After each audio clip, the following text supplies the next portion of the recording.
All right, man. Torture Talk After Hours. You know what it is. So today we're going to be checking in with this video I found where Anthony Fantano is talking about the Kendrick and Drake battle. And he gets asked some very interesting questions about black culture and how does he feel being in the surroundings of black culture, knowing that he is a Caucasian man. So you know what it is. Torture Talk After Hours. Be right back.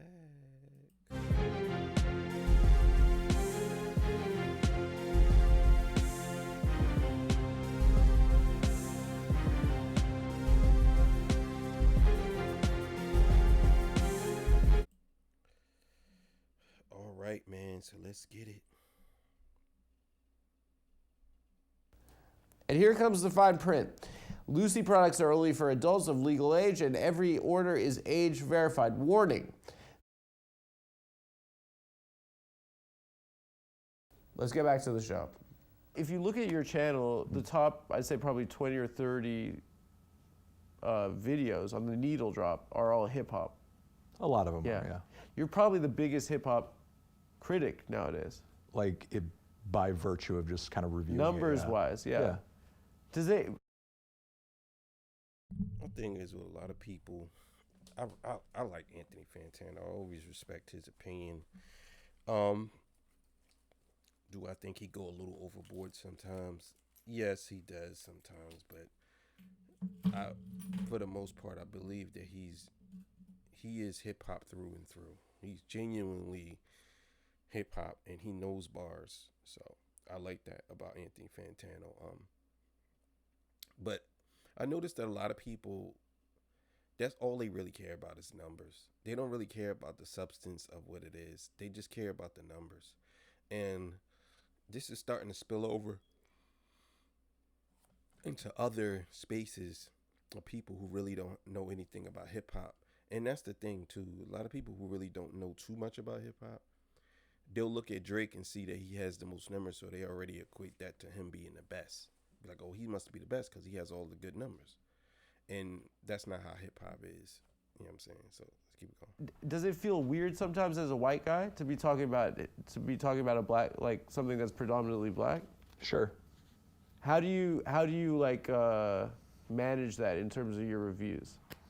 I mean, I feel like one of the ways I try to manage it, which I think is like kind of a best practice for me, is like you want to sort of like pay attention, very careful attention, and sort of like take care to sort of make note of and as most importantly take seriously like the substance of the subject matter, you know, and especially like, you know, consider that like people are describing experiences that I don't personally have a super, you know, intimate familiarity with, but you know, simultaneously, you don't want to treat rap music like it's a special case, because I feel like that's kind of patronizing. You're a music critic, right? Well, I mean, the thing is like, I understand exactly what he's saying. That kind of goes for a lot of different things. You really don't want to treat rap like it's some type of science project. You really don't, because people will look at that and they think that that's how you are looking at it. And you do also have to understand that a lot of these rappers that do spit their experiences from their lifetime or whatever happens to them throughout their life, you have to understand that being a white guy in this space and reviewing rap music, knowing that you really ain't from that, is very difficult to do. It's very difficult to do. So let's keep going. You know, by that same token, while I say that, I also don't have intimate personal experience of what it is to be a woman. I'll give you an example of what I'm trying to get at. In the NBA, right, punditry has, in the last 10 years, kind of become a lot about advanced statistics and metrics. And I think maybe perhaps is a result of a predominantly white pundit class talking about something that's predominantly black. But sports is a bit more of a concrete subject matter than whether or not a song is good. But the question is that, like, I don't know, I really saw a lot of your tweets during this Drake and Kendrick thing last year. Sure. And your analysis did tend to be like, in the third round, they switched up the flow 3 times. And, like you were giving kind of more of the stats. A little bit, yeah. Yeah, I could tell that this guy, he really, excuse me, he really don't really know too much about hip hop. I could tell he's looking at hip hop like it's a sport, like it's some type of, like he's doing a play by play, like Anthony is doing a play by play in his head. Like, well, you was sitting down and by the third round, you really was like, well, he threw that punchline out there. It's like he's looking at it like it's a sport, and I just don't think that that's a good thing. I don't think that anybody should be looking at hip hop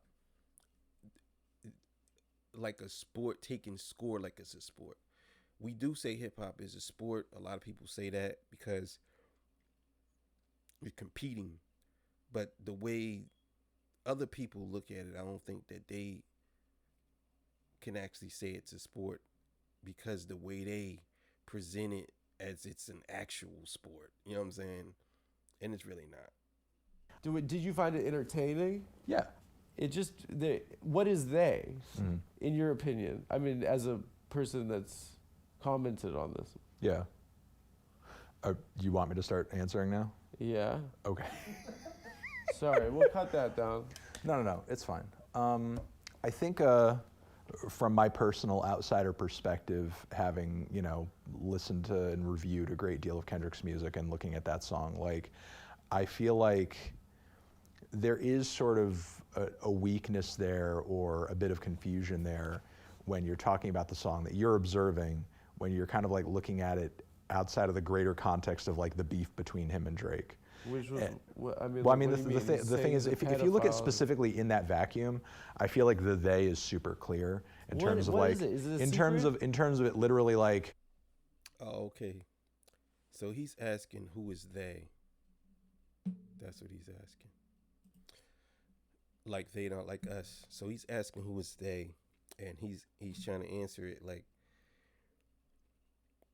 My thing is they could be the opposition. It doesn't put a face on who they is. When you say they not like us, he could be saying the same thing about everybody on the opposite side of whatever it is.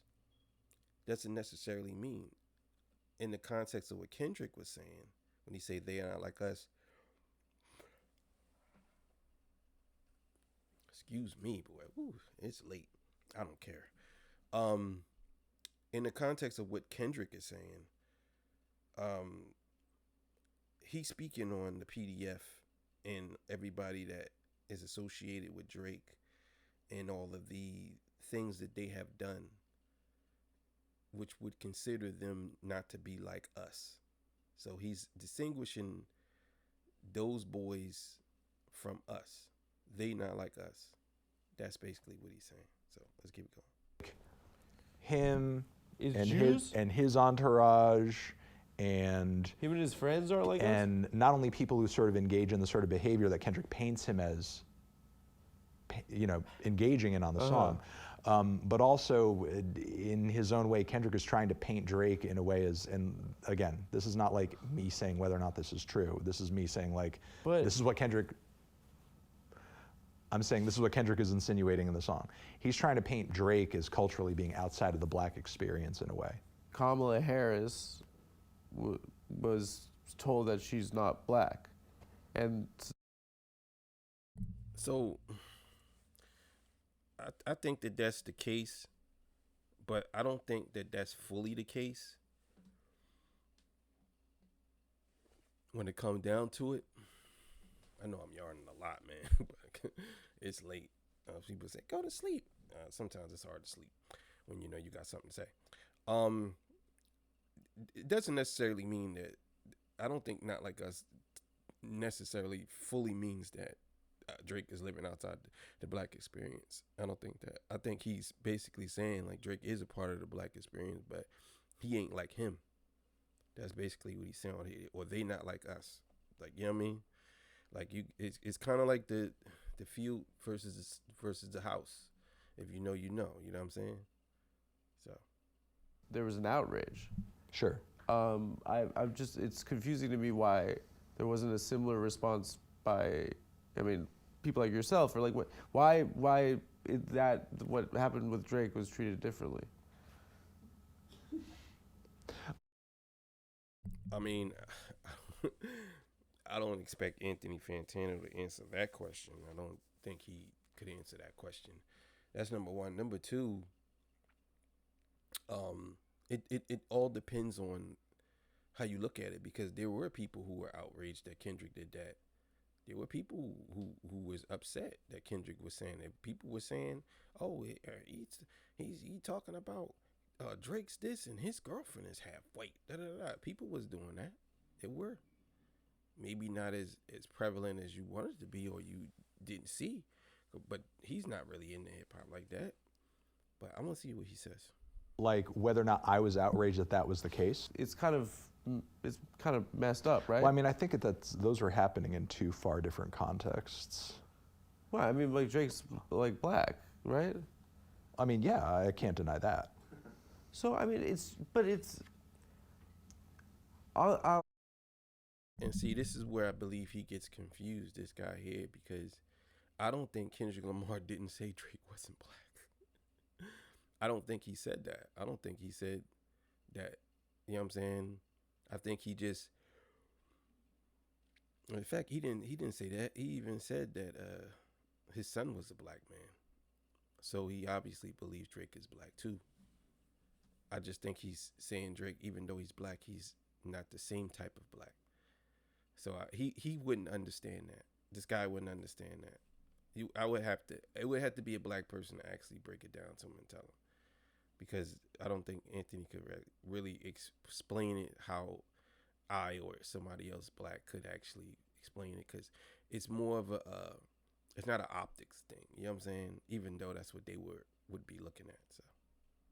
okay. Look, here's the thing. I'm not saying it's not faulty messaging. Like, you know, objectively speaking, like Drake's dad is black. Drake is black, you know? I think, and again, I'm just insinuating here based off what I hear on the song. I feel like for Kendrick, what he was trying to get across on the track, because when you literally talk about sort of like who he collabs with and where he goes to sort of like make these kind of cultural connections and sort of like align himself with certain segments of hip hop music, I think he's sort of displaying that as more of a cultural blackness. I think it's a lot of guys our age that are white guys that were like really getting into it, and it felt a little weird. I think we just had a nice time when Drake was here. We've had a lot of nice times while Drake was playing. I think and now we have to know what a tariff is and stuff because Drake went away. Please, wherever. Yeah, I don't know. I don't know about that. I think he's trying to have a little comic relief or whatever. I don't know about that. I guess what he's saying is Kendrick made everything serious. Drake got smoked, and now everybody was having a good time when Drake is around. Now he's not around. Everybody's got to learn something now. That's basically what he was saying. Let's keep it going. Wherever you are, Australia, where is he now? I think he's in America again. Listen, or in Canada. I guess I just miss him. Oh, you know, he's still around. No, everyone's laughing at him for being a nonce. Well, so you can't be into Drake because other people aren't. How do you deal with people being mad at you? I'm doing it right now to you, and you're a good guy. You're a sicko, but you're a good guy. No, I mean, like, I just disagree with what you're saying, but I have to imagine. I mean, people have sued you. Yeah. I mean, I gotta say, hats off. Like the most famous. I didn't know people sued him. I know. Listen, if a rapper sued you over there, I know that him and that guy Wale, the emotional one. That's what I call him, the emotional one. I know he had a huge issue with him about his album, and he really went in on Wale's album. And I think that here's what we have it here. So I don't think it was Wale that sued him. I wonder who sued him. Pop star the last 15 years DM'd you and said that he thinks you're a 0 or like a light 1. I mean, it's Drake is the most famous male pop star, and you got rent free in there, and you're a guy from Connecticut. Yeah, I'm still rent free in there. Wait, that upset you? Your response there is that's a genuine response. No, I'm saying I still think it's likely that he thinks about me. You think he's thinking about you still? I know he's thinking about me. Why is that? I've seen evidence that he still thinks about me. What does that mean? So what is your question? I'm asking you, like, how do you deal with people getting pissed at you? I don't know. Really? I mean, I feel like it's just been happening. So I guess here's the thing: like, it's been happening so consistently for so long, and most of the criticisms are like, I feel like I've just been reading the same 3 to 5 hate comments like over and over and over for the past 12 years. You know, so it's like after a while, I just become. What do they get mad about? Yeah, I could tell that. See, I'm real good at reading body language. I could tell that he's annoyed right now, but he's so used to it that he doesn't really show it. He probably would never come back on this show again, but I could tell that he's not enjoying himself, and that's why he's like, "What's your question?" Like, because he's like, I could tell he's just really annoyed by this guy, because he probably looking at it like, well, this is supposed to be a serious interview and we supposed to be talking, but he probably got there and realized that this guy don't really know anything about hip hop, and he's kind of like, just, I don't know, pushing the envelope on him or something, I guess. Just the same, you already know, just like oh, you reviewed I'm that not doing album. hate comments. I'm just mad at you for. No, I mean it's the comments you've already seen. You could tell Paul McCartney what he could do 80 years ago. Yeah. But what do they say that you're? Oh, you shouldn't have rated this, that, or it's like you don't know shit about music. But that's not a hate comment. No, it is. Why? Because they disagree with your opinion on a song? No, like you're a fucking idiot. You rated this wrong. Well, what is hate? I don't know. Yeah, this guy's he's an idiot. So somebody calls you a fucking idiot is not a hate comment. Come on, bro, cut it out. That's a comment that's calling you a name. How's that not a hate comment? Like, like, am I missing something? Somebody left a comment calling you a name. You're a fucking idiot. How is that not a hate comment? I don't understand. I've got people tell me. Or people claiming like you didn't even listen to the album, or you don't know shit about music. You're a fucking fat ass melon head white loser. Fucking. That's fine. It's the internet. Slur this, slur that, something else. What slur is there for you? What slur? Everybody also sort of like on Twitter now. Italian slurs? Not even that. Like slurs homophobic slurs. And people on Twitter are sort of like everybody's using retard now. Everybody's just saying it's the internet. It's hell on earth. No, it is hell on earth, but it's getting worse. Yeah, that's a fact. Yeah. Sometimes, man, you got to stay out of the comments, because people don't have no filter, especially the people that don't know you. And you have to understand, you're talking to strangers who don't know you from a can of paint. And some people they get frustrated and they want to let all their frustrations out on you because you can't talk to them physically. So they get behind they thumbs on their keyboard and they just talk crazy.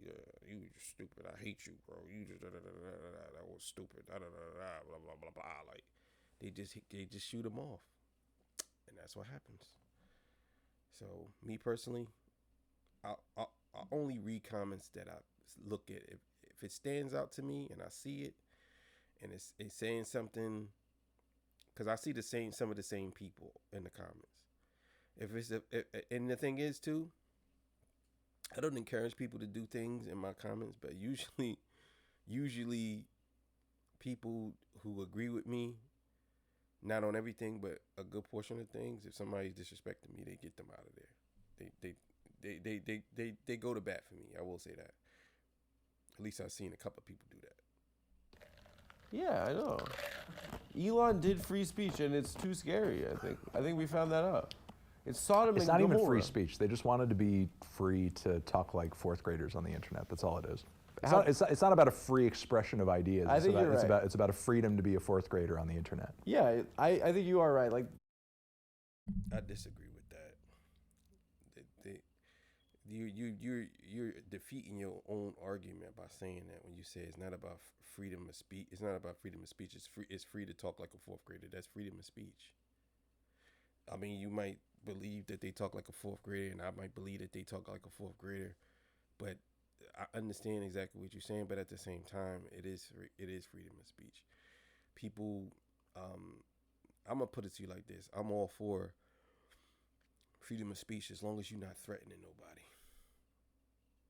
You can say whatever you want as long as you're not threatening nobody, because I can always defend myself and say something back. But as long as you ain't threatening nobody, but I do understand because freedom of speech is, you have the freedom of speech, but then whatever else comes under that, you can't say what is not freedom of speech is freedom of talking like a 4-year-old because they can't engage. Well, that's under freedom of speech. That would fall under that. So whatever happens under that needs to change, but the top would be freedom of speech. In fourth grade, a lot of people were like that the Holocaust never happened. Yeah.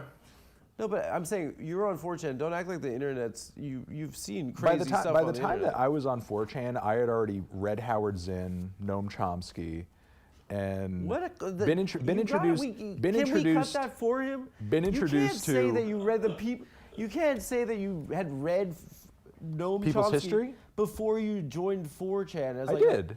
But that's you don't. Come on, bro. So the thing is, like, by the time I came across a lot of the ideological stuff that was on there, I was already like, oh, well, this is psychotic, you know? Because you read the people's history of. No, come on. Yeah. Because you read two things.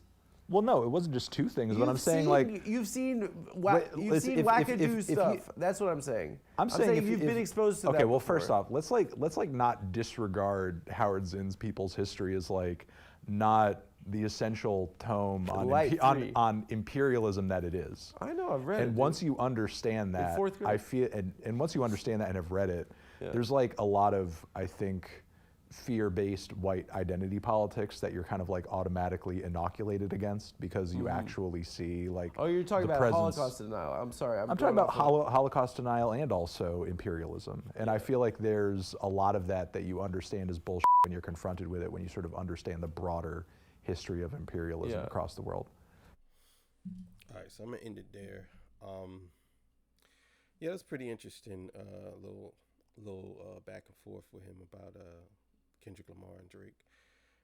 Whatever he was talking about at the end, I know a little bit about that, but I don't really know too much about what he was saying, so I'm not gonna comment on that. But yeah, thank y'all for joining me. I appreciate y'all. I'll see y'all on the next one. Told You Talk After Hours. Peace. Bye.